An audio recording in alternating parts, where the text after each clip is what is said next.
Welcome back to the Volvo Ocean Race. It is, well, I hope, as you know, it is leg 11. It is 1 day and almost 3 hours into the action, and we are now into the second pack, rolling into the fly past in Aarhus, Denmark. We have seen already Dongfeng race team leading the Spanish team Mafre in and out. No major changes there, although subsequently, if you've been watching the tracker, we have seen that the Chinese boat has extended on their Spanish rivals and getting a little bit more comfortable with the fact that they're in the lead. Home team favorite Vestas 11th Hour Racing came in third place, and they got an incredible reception. There are thousands of people lining the docks and the pontoons and the city centre, as we've now got a Dutch battle royale going into the outer harbour. Now we've got Team Brunel, as you can see, leading Team AkzoNobel, and really fluky conditions. To help me understand what on earth is going on out there and to get a read on the action on the water, I'm joined in Alicante here by Sally Barco, who has been the expert eye of all of the import action. And Sally, we can see that AkzoNobel has got a bit of a fight on their hands. And given what we saw with the first three boats going in and out, do you think that this is an opportunity for them, or is it just going to be follow the leader? I think it's a little bit of an opportunity here. You know, the pressure's up and down, but I think it's stronger than it was when we saw Dongfeng and Mapfre come through. So it could be a little bit of a challenge. We saw the angle of the wind change a little bit for Vestas, as they couldn't deploy the big masthead until they came out of the harbor. So, you know, Brunel just tacked right in front of AkzoNobel there. It looks like AkzoNobel is actually holding pace and just, you know, ticking down the meters as they enter the harbor. Now we're seeing that it's pretty puffy conditions. Sequentially, we saw Brunel stand up there, and then the gust went on, and then just a few moments later we saw Team AkzoNobel do that. So that's indicative of pretty big puffs coming down the water, and that's generated by the challenging surroundings on the water? Yeah, for sure. I mean, a lot of this pressure is being affected by the land that you can see in front of these boats and all the buildings. It's going to change the angle and change the pressure as it hits the water. And, you know, right now, it would be interesting to see if they lay this harbor entrance with this bit of a header. They need quite a big lift, which maybe they're now turning up into it now. But, you know, it would be quite a big mistake if they don't lay it, and both boats have to make two extra tacks that we didn't see the leaders have to make. Yeah, it would certainly be pretty painful. And as I'm looking at their track, it looks like they are on a different ley line. So the wind has shifted somewhat, a little bit more to the left, I think, in comparison to what we saw previously. So a tighter ley line coming in. Previously on starboard, there was more of an open approach directly into the heads here. So looking a little bit tight, particularly for AkzoNobel. If they do fall into the bad air generated from Brunel, then they can only compound their difficulties. The wind at the moment on the two boats is about 17 to 18, maybe gusting 20 knots. But as you can see here, we've got a big header and a big lull as well. So this, Sally, could be an opportunity that you were talking about. Yeah, and you know, now we've AkzoNobel straight in the bad air of Brunel. So Brunel is being quite cautious. They're covering, but what's happening is that these two boats are going slow together. So what they really want to be doing is gaining on the front pack, particularly Brunel, and AkzoNobel wants to be, there they go for the tack out. They realize that they're not laying. This is all just extra distance sailed, which is unfortunate, you know, for these two boats when the leading group just came flying in on a reach, nice easy tack around, were able to deploy their large masthead zero and flying back out onto the big open race course. It's great that you mentioned that, because one thing that you can get carried away with is you get caught up in these mini little battles and you end up fighting between each other. But actually, Team Brunel has got their eyes on a much bigger prize here, don't they? They sure do. And, you know, it's not that it's quite slipping away. I think there's going to be some opportunities and some pretty unique decisions to be made, you know, after they turn the corner here. But right now, yeah, they wish they were on their own and they could just focus on themselves rather than having this possibility of this other Dutch rival overtaking them on this corner, and then they have to, you know, find a way to actually get around another boat. You know, right now they just wish they could be grinding down the miles to the leaders. So expand on that a little bit for me, Sally. Explain why covering one boat behind you can actually slow you down and make you lose more miles from the guys that are already off over the horizon. Yeah, well, it's when there's a boat close to you and they might overtake you, you have to defend a little bit. So you might have to sail a few extra miles, even if it's meters in this case. This is a very, very tight race course in terms of distance that all these boats are going to be sailed. So a few extra meters could make the difference on the finish line. We've seen that for even longer legs. And so these guys don't want to be sailing anything extra. They want to be looking forward, reading the breeze, making their easy, calm ley line calls, and not having to look behind, to defend any extra miles. Yeah, well, clearly they've got their work cut out for them. And just if we can get on the heli shot, the mark that they're heading towards is this one right in here. So it looks like they're on the ley line now, although still really gusty conditions. We can see the dark patches on the water, and then the resulting flapping of the mainsail as the crew on board have to do a big ease, and the pressure runs away, and then the boat stands up, and they end up repeating the whole cycle. But Sally, if you're Simeon Tienpont and the team on board AkzoNobel, and you're seeing Team Brunel sort of flapping away wildly in front of you, what can you do? You're kind of pinned in the channel here, so you don't really have an opportunity to do anything different. That's true. You're pinned in, but what you do have is this foresight in front of you, so you can see what the pressure's doing to that boat ahead. You might not have to. You saw Brunel have to ease the main quite a lot there to keep the boat under control. Simeon can, basically, as they're driving Akzo through the pressure, they can anticipate the angle change that's going to happen. Therefore, they don't have to ease the sails possibly as much. They can keep the boat more on an even angle, an even keel, and keeping it go faster. No doubt, everybody on board is working super hard in this little transition zone as we're trying to, pass the city.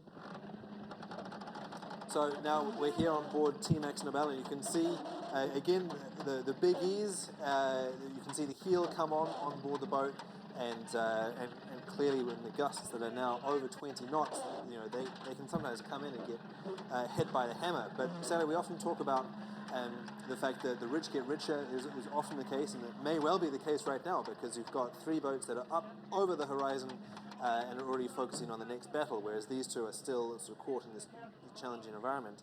But actually here, the ability to look forward at the gust and anticipate can actually help the boat behind. Yeah, I mean, it's half a dozen, one way or the other, whereas if you have enough of a lead in an offshore race, you can play the weather a bit differently, and you might basically rich get richer when the weather system pushes you further, away from the fleet. Right now, AkzoNobel are staring at Brunel and anticipating what they're doing, and they're going to be able to, sail the boat a little bit smoother. They're not going to make any passes here, but they might be able to make a bit easier transition on the exit of the harbor, maybe pick their first jibe a little bit smoother, knowing and seeing the breeze that Brunel have, instead of Brunel have this guessing game in front of them, about what the pressure's going to be. So here they are. This is the moment that we've been waiting for, where they come in, tack around. Now they have done this maneuver hundreds of times during the course of this race, with all of the import and starts and finishes. They have done it thousands of times over their collective career, and now they've got the masthead code 0. I presume that's the sail that all of the other boats put up, and deploying here early, trying to get the jump on Team AkzoNobel. Yeah, that's quite interesting. We'll have to see how this angle, I think we did see a shift come in there, where if they're headed in on this tack, they're able to deploy earlier, because it means they're lifted coming out on port, which means they'll be able to make that harbor exit. But you can see, to me, it looks like the distance has closed there between these two boats. Yeah, I certainly agree, and it's closer than it was between these two boats on the way in through the outer harbour, and it's certainly closer than we saw earlier with Dongfeng Race Team and Mapfre. They crossed in the outer harbour. They didn't really have a go at each other. However, if AkzoNobel does a clean unfurl, a clean deploy, they could almost get the jump on Team Brunel, try and steal their wind, and actually make life difficult for them as well. They almost had it there. It looks like just a windward sheet had a little bit of a tangle. Sometimes there's a kink in that sheet as it runs through the blocks. But and a slightly delayed deploy means that the boat stood up for just that 2 or 3 seconds, which you think wouldn't really matter on these big racing sleds, but it kind of does. It slows them down enough. Look at the difference there. We've got Team Brunel powering away at full speed. We had said just moments ago that it had closed up, but losing the momentum, losing the inertia in that rounding has really cost them a lot. For sure, and that's the difference between you talk about a skiff or a dinghy and these boats. It's the time it takes to accelerate. So once you lose that momentum, you have to re-accelerate the whole boat again, and sometimes that means choosing a different angle. You have to trim the sails a little bit differently. They'll have them a bit more eased as the apparent wind is further behind them, further aft, and as they accelerate, then they can trim back onto the normal angle and hopefully match the boat speed of Brunel. Just interesting sort of watching this sort of drama play out between these two Dutch rivals. Now, obviously, Bauer-Becken has got a point to prove. He wants to get over in front of the two red boats, Dongfeng and Team Mafre, because he wants to try and win the race. Remember, we do still have 3 boats that are tied, but however, maybe as a sort of secondary consolation prize, even if he's not able to get in front of those, he certainly wants to stay in front of Team AkzoNobel to have the pride of being the first Dutch boat home. And also for those of you that are potentially looking at going to The Hague next weekend, not this weekend, they'll still be at sea, but the following weekend we're going to have a special import race, a match race or a grudge match between the two Dutch boats, and certainly going to be interesting to see these two battle-hardened teams, now that they know their way around these boats like the back of their hand, go at each other in a match race. Now, as we're watching a little preview of that, we've got AkzoNobel now in the breeze, Brunel, in contrast, standing up. What is it going to be like to match race these two boats? They're relatively unwieldy, as you've talked about, and what's it going to be like to do real boat-on-boat combat? I think it's going to be full on for these guys. I think, we know that we sail them short-handed on the import race, and when you're focusing on just one boat, the intensity of every maneuver and every place that the helmsman puts the boat, especially in the pre-start, is quite specific. And so it's going to be more intense, I would say, than even the closest inshore that we've had. Quite interesting that you have, no doubt, Peter Burling on the helm of Brunel. Obviously, his track record speaks for itself. And then you have Nikolai Sehested on the helm of AkzoNobel, normally in the pre-starts of the import race. So a very accomplished match racer himself. So that'll be a really fun show to watch, to be sure. Certainly will be, especially if you get gusts and accelerations like this one. I think my producer, Digby Fox, would be saying that they're off like a robber's dog at the moment. However, whatever hackneyed phrase you want to use, they're certainly blazing out of the outer harbour and helping to extend on their compatriots there. Now, on these sort of tricky coastal races, just one puff can make a difference. Remember that leaving the Bristol Channel and the River Severn, we had the 2 Chinese boats. We had the Hong Kong boat from Scallywag, which was just a few hundred meters away from Dongfeng race team. They were leaving the river, and one boat made it out and one boat got stuck. So it can be literally a couple of hundred meters that can grow to become 100 miles out on the water.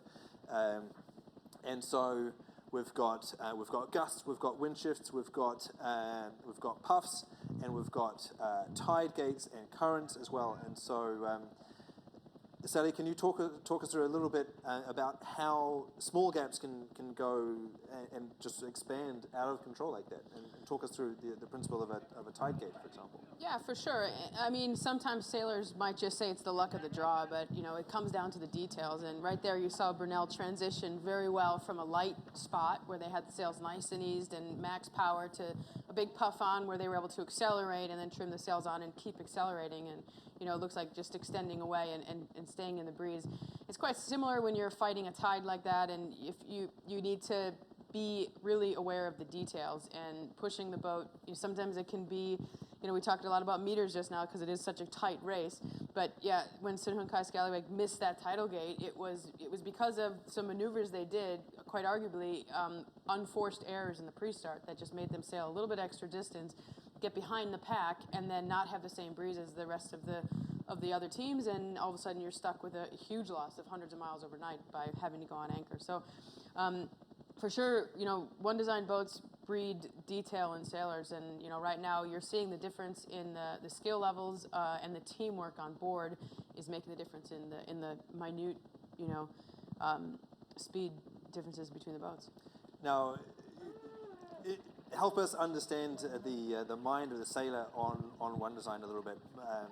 Most sailors, if they're sailing on keel boats, sail in IRC, and so obviously you're chasing seconds that then get crunched by the calculator. But when you are sailing boat on boat one design, do you just become absolute sort of OCD maniacs here?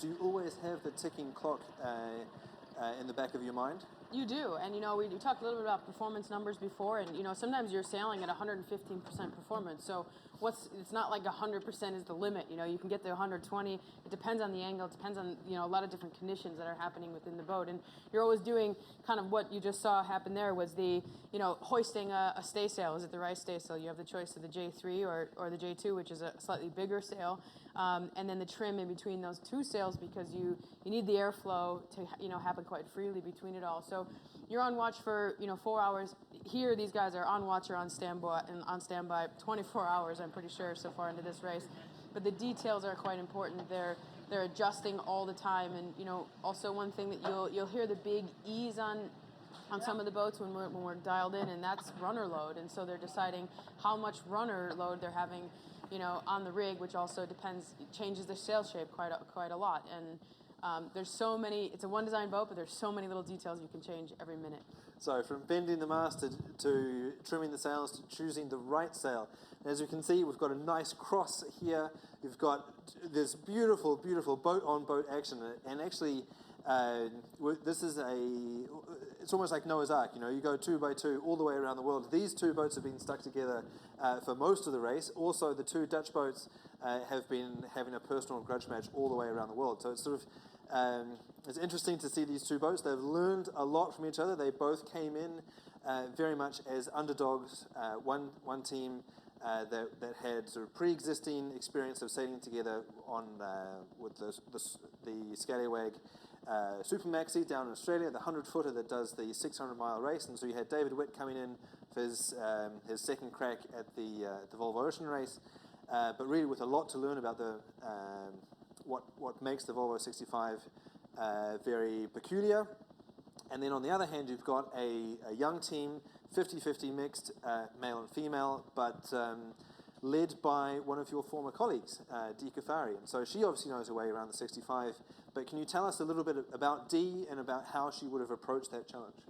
Yeah, I think Dee took the challenge, just as a really proud thing to have on her lap, which was to build a team of slightly inexperienced offshore sailors, get some young blood into the race, mold them into what they are now, which is essentially quite experienced offshore sailors. She let them have a bit of control here at the end, and they changed around a little bit of the dynamics of the crew, who's doing what on the boat, because they're just basically, as a group, they're searching to find their own edge. Now, it's interesting that you mentioned that, because I wanted to ask you, just as they tack off, let's watch this maneuver. So, pretty impressive line speed on the sheeting on of the new J1.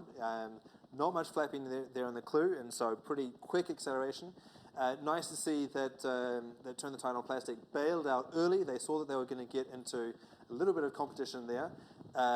We talk about these boats flying, but these guys actually are doing it for real. So interesting to see that they've got nice traffic out there. But just to return to the idea of Dee and the way that she's put her team together, we made the contrast earlier when talking about the two red boats, with Xavier Fernandez leading from the middle of the boat and inspiring his team by outworking them and really establishing the level that he's looking for, whereas Charles is often leading from the front and driving the boat himself. And so talk us through the evolution that you've seen from Dee, from the person that she was when you sailed together on SEA, how she was early on when she really almost had a death grip on the wheel and wouldn't let anybody else play, and then as she's seen the crew develop, clearly we're seeing the sort of inshore specialists have an opportunity to come to the fore. Yeah, I think Dee is really one who can lead from experience. She's been around the world, I think, 5 times. Now this may be her 6th or 7th. She's been around the wrong way a few times on her own.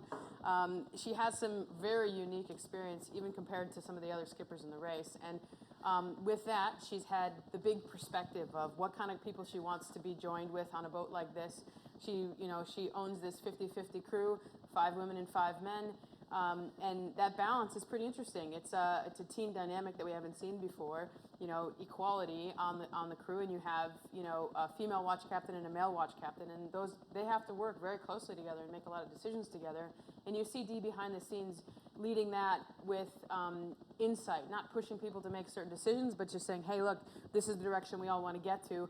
How do we as a group think about getting there? And yeah, maybe a little bit different than the teams who are run by Shabby or Charles, which there's obviously a leader there, and a lot of the teammates are looking for them to lead them across the finish line. So big personalities, none more so than David Witt on board Sunken-Kai Scallywag. Certainly true. And so would you say that it's been more egalitarian, that Dee often refers to herself as a proud mum, and so she's been given the task of fostering the talent on board, but you say sort of leading in a much more collaborative way, maybe. Yeah, for sure. And she knows she doesn't. Her experience is in offshore sailing, and she's brought in some talent that is unique to hers, and so she's trying to find that balance. How do the inshore, the Olympians, the other single-handed sailors complement the skills that she has, and how can we make this boat get across the finish line ahead of this Scallywag, and even better, one boat between them, and then they'd really be happy not to be at the bottom of this leaderboard. They certainly would be, and it's been really satisfying for the fans to turn the tide on plastic, to watch their evolution, to see how they've hung on tight, they've fought for every position they've had, and Dee can sound a little bit like a stuck record saying, didn't go our way, we deserve better, but it's certainly the case. They've had a couple of positions that have where they could have or should have hung on to a podium position, and that's certainly something that I personally think, as a fan of this team, that they've deserved. And let's not forget, Brian Thompson isn't on the boat right now, but she also brought him in as quite an experienced navigator. And I know from the stories of the team down below, he was down there coaching and training them as well. And so, can I just ask you to talk us through this maneuver? This is sometimes called a slam dunk. So it looks like Turn the Tide on Plastic is pretty marginal on that ley line, and what Sunken-Kai Scallywag and David Witt did is not going to help. It's not going to help, and it looks like they went to just, Scallywag might have gone to their ley line or just above it to make sure they're giving the most gas, the bad air as they can to turn the tide on plastic. And yeah, ideally they're going to make them turn the tide on plastic, have an extra tack out like we saw AkzoNobel, and put a little bit of distance in, take the pressure off a little bit. We've seen, Sunken-Kai Scallywag gain in these last 2 tacks, whether it's cleaner maneuvers or they've actually just been picking the shifts a little bit better up against the shoreline. But yeah, slam dunk move there. We might see that in that Dutch match race that we were talking about before. Certainly look forward to that one. So clearly David Witt is not in a defensive mode. He's absolutely attacking Dee's team by really not making life easy for them at all. And so just to follow up on what you said, anybody who has raced a yacht in a pack or even against one other boat will know that if you get caught too leeward and a little bit behind like this, you are in the wake of not only of the boat in the water, but most crucially of the wind as well. And so that's going to be disturbing them. It looks like they have Dee has, as we perhaps try and zoom out on the helicopter to get a little bit more perspective, looks like they've tacked off, so they recognized the fact that they were getting bad air, that they couldn't live there, and so they've had to force to tack not once but twice to get back onto their ley line. And let's remember, these 2 boats are fighting to stay off the bottom of the leaderboard. So Sunken-Kai Scallywag is in a happy position here because they need a whole boat. Ooh, it looks like a an early unfurl there on turn the tide of plastic. I think that was a mistake because you don't need. I don't think they're looking for have a bigger sail up right now. No, They'll be looking to furl that back up and I think tack over. Yeah, this is tricky. This is one of those unforced errors that you referred to earlier, and really, you're not looking for more speed. You're not looking to do a peel, tack for tack like this. And how could that have happened? Surely there are clutches on these furling lines. There are actually no clutches on the furling lines. That's pretty annoying. So what has to happen is once you hoist the masthead or any big furling sail like that, you need to lock the furling line off on the pit winch, or you can put a half inch around the board on the front. But yeah, and there's no joke. That is a big furl, a big masthead furl. It's going to take a lot of energy out of the crew who probably don't have much extra to give right now. That's for sure. They will have had, even though they do have one more person on board the boat relative to everybody else, having 10 instead of 9, thanks to their 50-50 split. They still would not have got a lot of sleep last night, pushing hard, and really that's a shame because they were absolutely in touch.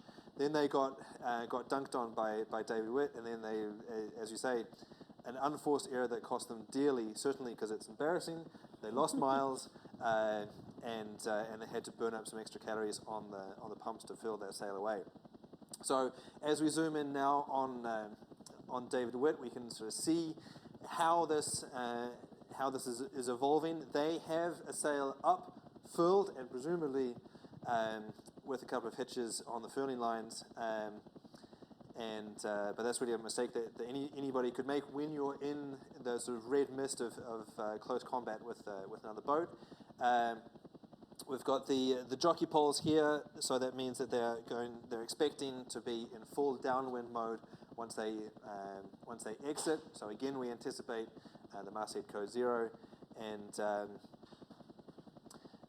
then also the J3 I think is going up. So this team is really anticipating what's going to come after the turnaround. For sure. So they have Libby Greenhouse as the navigator on there, and one thing she did with us on SCA that was brilliant was she just always gave us the heads up of what was coming for the track and let the sailors then decide which sails are going to be the next one in line. And it takes a bit of planning. You can't hoist the J3 when you're going to tack the J1, for instance. So you have to have it on deck, plugged in, ready to go. And once you go for the tack, and if you need it that quickly, then you can hoist it. And the timing of everything is quite coordinated. And if a navigator's calling for a sail that's under the whole stack, it's going to add a few extra minutes, especially if you're not going to go for a tack to get it up on the other side. So that all normally comes from the navigator to give a plan, give the timing of everything. And yeah, she was brilliant at it. So we often refer to ocean racing as playing chess with a fire hose in your face, and it's really just indicative of the fact that you do need to be thinking so far down the track and thinking through all the maneuvers, as you say, in a very specific sequence in circumstances that are changing all the time.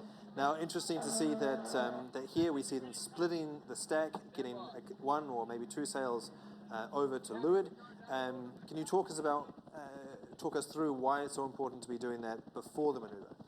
Because basically if you tack over here and you have all the sails on that right-hand side of the boat, then they're going to be to leeward pretty soon, and they're twice as heavy to push uphill, basically.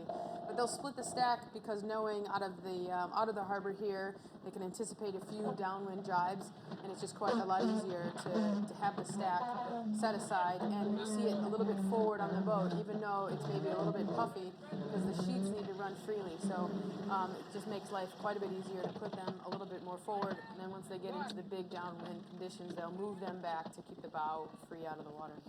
Now, one thing that we've that I've noticed, and I hope that the eagle-eyed viewers at home have as well, is at the stern there are, I think, PVC pipes that have the sheets running in them. Is that something that is common practice in this kind of crude boat?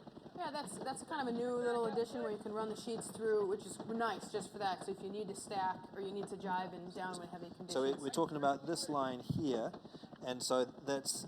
It's a bit of drain pipe, basically, that's got the sheet running in it. It is. It's actually a true PVC pipe there that you can actually just feed the sheet through, and that's quite nice to not get it stuck underneath the stack. And then it depends if you actually have time to get it through there or not before you've hoisted the sail. So we're back with Turn the Tide on Plastic. Certainly, well, licking their wounds, but also with their arms burning after that brutal furling manoeuvre that they had to do at the last moment. Now, they've got all of the stack on the starboard side of the boat at the moment, although frankly they don't have much stack left because everything's up in the air or on the foredeck. So that's all part of anticipating every manoeuvre that's coming up, and being ready to react to all of the possible circumstances.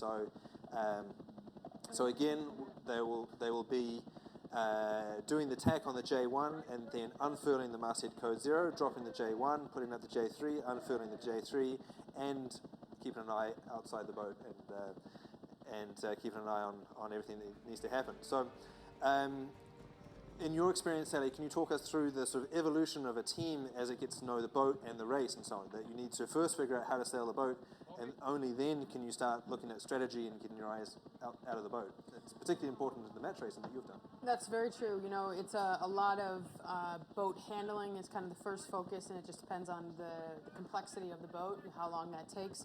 On a boat like this, you just talked about hoisting and dropping 3 or 4 different sails. Yep. So let's not forget that there's 2 sheets generally on each one of those sails, which means there's a big spaghetti normally that ends up in the back of the cockpit. So it's coordination with your teammates, who's running which lead, who's doing the deploy, who's doing the furl, and then thinking about max power on the pumps. And it can take a little bit of coordination. You need to go around a few marks before you can get it quite cleanly. And we've seen in the past import races it go really wrong for some teams, and we've seen it go really right, and it just comes down to a little bit of training before you can actually get the timing right for all of this on the deploys and the hoists, especially on these close quarters. Yeah, it's certainly a beautiful symphony when it all comes together in the right sequence. Now, one question I want to ask you is, when you are sort of really in the red zone and you've got all of these maneuvers going on at once, you explained it very nicely as to how intense that can be. How useful is it to have one extra set of hands? Turn the Tide on Plastic have 10, everybody else have 9. How much of a difference does that make? I mean, it can be really useful because you pretty much need someone in the back of the boat coordinating as a tactician, and if you can have that person not be the driver, then the driver can focus 100% on boat speed. The tactician can run the show from the back and coordinate all the communication and send it forward. So, and then you can also have the maximum power on the pumps. You quite often see when you sail shorthanded, the really good drivers, the really coordinated drivers will cross the boat, give a few turns of the handles on the back just because they know that they need max effort on the pumps, and then grab the other side of the wheel. So when you're shorthanded like that, or if you have anything less than 9 people on the boat, the driver needs to have an extra role really. So when you have 10, and I think they're allowed to have their guest Pablo Mapuri on there, add an extra set of hands, so they're more like 11, like we were on SCA, which meant that we could have all the handles full, someone releasing the sheet, somebody on the bow, somebody driving, and that it makes for normally really good coordination. So having one extra person is almost more valuable than you would think in terms of the percentage. Like going from 9 to 10 is not just a 10% advantage, it really liberates one extra person to coordinate the whole thing, and as a team collectively, you can benefit a lot more than just that extra 10% that you can, expect. Yeah, and I think when you start doing the watch list offshore, you can really conserve energy as you go around. One thing that you do have to be careful of is that more people you have on the boat, the more chaos there can be. So the communication can get unraveled a bit, and you can essentially run into people more. So, the 2 or 3 import races I did with Brunel, we were super shorthanded just because of the circumstances, and we sailed with 7, and we got around just okay. So it just depends on the coordination and who's running what and how you're working with each other. But it's tough to say which is the better role. Well, certainly tricky, and there's lots going on, and we can see here as we zoom back into Turn the Tide on Plastic that somebody has started sheeting on the sheet, but the sail is not unfurling. Now, certainly in my experience, when you do a hurried unfurl, a hurried furl like that, when you're sort of head to wind, you can sometimes get a twist in the sail, and it certainly looks like that is what has happened now. Potentially, this is a really bad case scenario because you've got the sheets furled up in that mess. Sometimes you've got a twist and a counter twist. What's going on here, Sally? This is not good. This is really, really tough. There they go. They're trying to counter the furl, but I think that's exactly what happened when we saw that accidental deploy.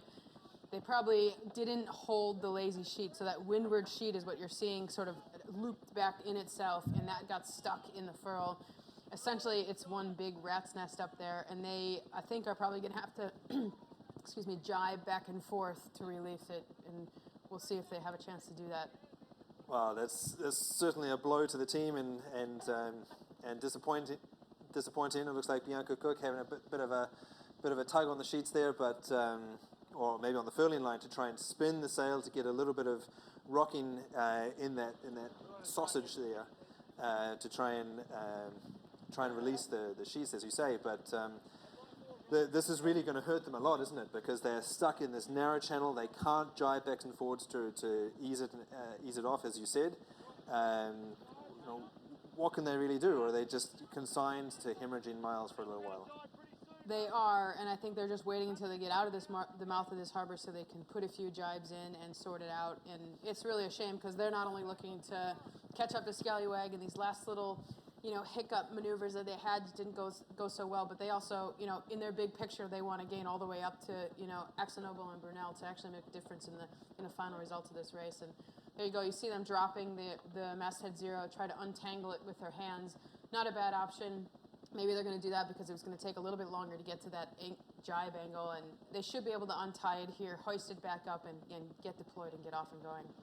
But certainly tricky because in order to release the sheets from that rat's nest, as you say, you need to sort of unfurl the sail yourself on the foredeck, and you end up exposing a critical mass of sail that, as you start hoisting it again, can grab the wind and start flopping it about. So personally, one of the things that I do if I've got a bad furl and I need to get the sail back up in the air is I wool it like a spinnaker, just try and compress all of the mess until it's time to sheet on and pop it. But it'll be interesting to watch what they do. This is a team that has been through a lot. They've learned a lot during the course of the last 45,000 miles. But as you say, the complexity of everything, all of the maneuvers and of the boat itself with all of these ropes going everywhere, mistakes can still creep in, and that could be down to fatigue.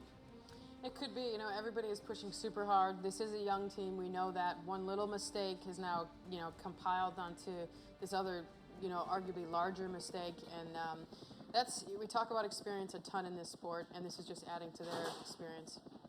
So this is the team that they are trying to beat, and as you say, in order to get off the bottom of the overall leaderboard, they need to leapfrog Scallywag and get one more boat in behind them. So with the Dutch battle going on ahead, remember, keep an eye on the tracker. Even as we're zoomed into the battle at the back, it is still super tight at the front.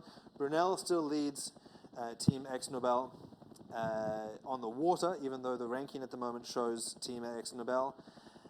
So you can see that the masthead code 0 has a big ease here. It's a little bit surprising. It looks like maybe they're soaking down a lot, but they do really need to trim on that masthead code 0. It's not designed to work so twisted off. No, and you can see them 6 or 12 sets of hands there on the pumps pushing really hard, and it can be in it. Maybe they had a too fast of a turn on the jibe, so maybe they just were taking a lot longer to trim it in. So there's some work going on, and it looks like the J3 is also sort of flapping about. So as you say, there's work to be done. We did see at this point on the other boats, the leaders, Mafre and Dongfeng Racing, that they were already in the process of unclipping the J0, the J1, so the hanked-on sail. And so is this the difference between the front of the fleet and the back of the fleet sort of made manifest, that if you're slicker on the maneuvers, then you can be one step further ahead.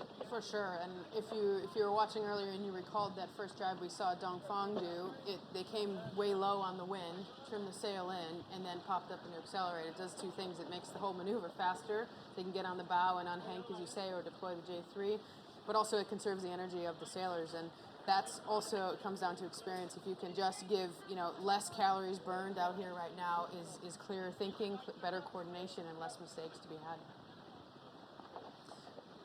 Now, it's going to be interesting to pop over potentially and see, turn the tide on plastic. So they have rehoisted that masthead code 0. We can see the clue is starting to flap. It looks clean. We can see both the foot and the leech looking pretty clear. So we can expect that sail to deploy momentarily.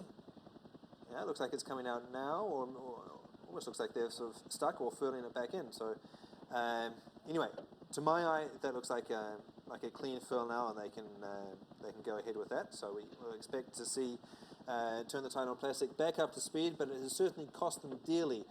We can see that they're sailing at the moment with only 13 knots of boat speed. Earlier we saw Scallywag before the jibe at 16 knots, and so a 3-knot delta, even just for a few minutes, can really drive a wedge between two boats. For sure, and that's a big loss of miles, as we can see. Now they're just deploying the masthead here. It's a big grind as well. That I visited D on the helm there, or Blood and Mon, but give your crew a little bit of a relief. Put the bow down. There it goes. Trim it on in, and then power up and accelerate. And that's actually the quickest way to get this boat moving again out of this this unfortunate mishap.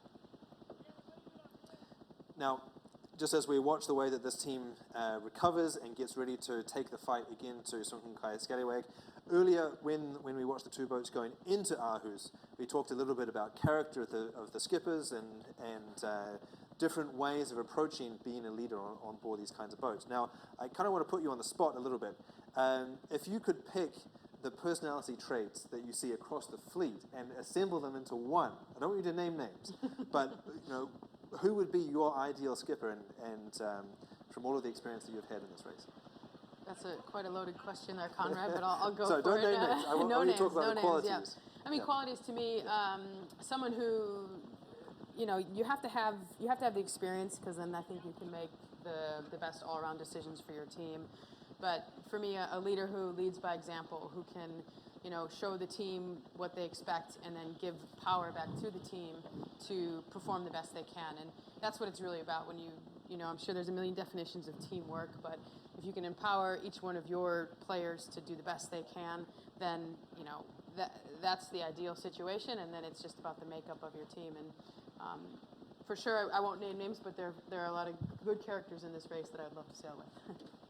And with such diversity of the ways that you can approach building a team, one skipper and their approach that would work for one team might not gel with another. So there is no perfect out there. For sure, there is no perfect, and it's a bit of the vibe of the team and the people you have and how hard they're pushing and what their how their energy is on the boat. And I've been a part of teams that just say, hey, this isn't clicking, we're going to switch something up, or hey, this is really gelling, but our performance is down, so we're forced to switch something up. So there's all sorts of different reasons, and that takes a strong character as well to analyze that and make those big decisions if you need a change, or hey, stick with what we have because these little details are going to keep us going, and we're actually going to have some good results at the end of the day. Well, clearly there's work to be done, and there's been lots of lessons learned over the past 45,000 miles. This is the view at the moment. Turn the tide on plastic, very clearly setting their sights on the black boat in front of them. And it's going to be fascinating to see if they are able to use their superior manpower on board the boat to grind down the Hong Kong entry ahead of them. So this is what it looks like right now. Let's have a look at the big picture using the virtual eye to see how this boat-on-boat battle fits into the biggest scheme of things. Just ahead of them in this multicolored confetti spaghetti festival of all of the crisscrossing tacks, of the tacks going in, the jibes going out. Just to draw your attention in the middle of this mess, we do have, it looks like Team Brunel on port, and so we've got a little bit of an interesting port starboard situation here. It's going to be interesting to see who comes out the big dog, or the winner out of that particular battle in the middle of the fleet, and then moving on further towards the leaders. Remember that we've got Vestas 11th Hour Racing already around the corner, followed by the battle at the front.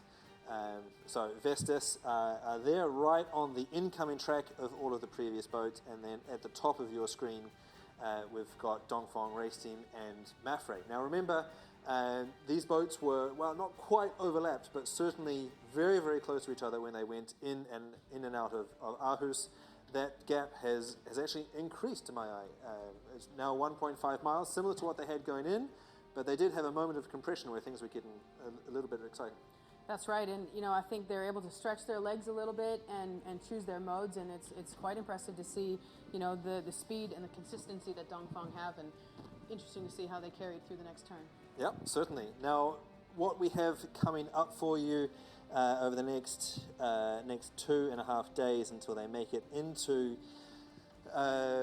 the finale, the final sprint all the way to The Hague, is basically heading upwind. Again, we've got a waypoint not all the way on the Norwegian coast, just 20 miles south. So basically we're going to be looking at the fleet doing a reach all the way up, heading this way.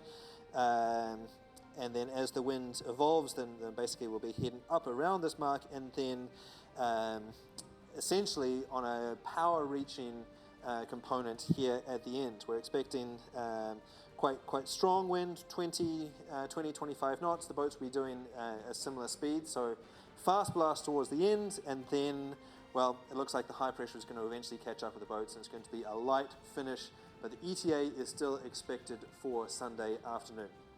So that is what is coming up, and as you should know now, on this final leg, this final sprint in towards The Hague, we are going to be coming live at every possible opportunity. We don't exactly know when we're going to get the perfect lineup between daylight, the helicopter, the wind, and all the rest of it, so it's in the hands of the gods. But keep an eye on your phone or on your computer. If it goes ping, then it means that we're bringing you live images from the helicopter. Otherwise, we'll have our regularly scheduled programming with the quick fix and potentially a daily show tomorrow. And in the meantime, we'll leave you with these images and the latest action out on the water. Scallywag, thank you very much for your perspective and experience and sort of decoding what we've had out on the water. You're very welcome, and we'll see you tomorrow. Exactly. So plenty more to come. Stay tuned, and we'll leave you with these images now.